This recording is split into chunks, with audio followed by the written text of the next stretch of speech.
Welcome back to another exciting adventure of Broken in the Woods.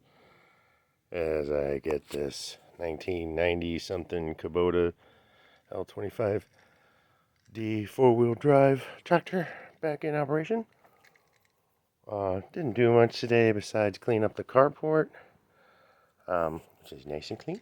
But I also started working on these grease nipples. Some of them were working, some of them were not. And let's turn the light on.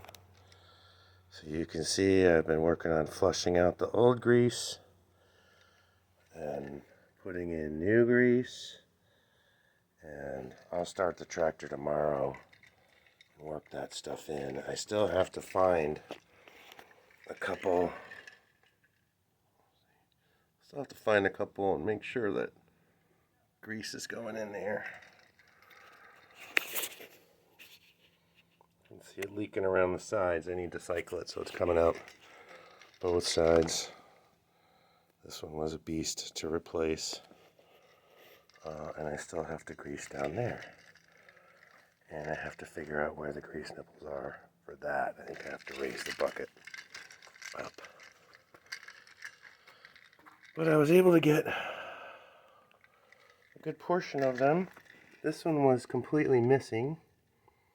So I was able to replace that and squirt a whole bunch of grease in there. Need to clean all that. All the excess grease needs to be cleaned up. This one I cannot find a grease nipple. It may be behind here, but I'm not sure. I'll have to tilt it up tomorrow and see if I can find one or where one used to be. Let's see under here. Yep, this one's working. Okay. I still need the grease down there as well.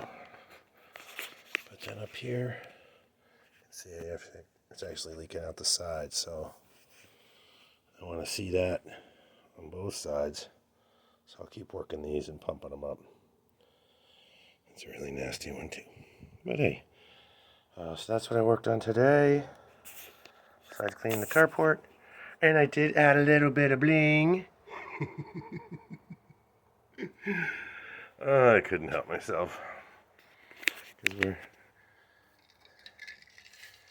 cleaning it up and pimping it out.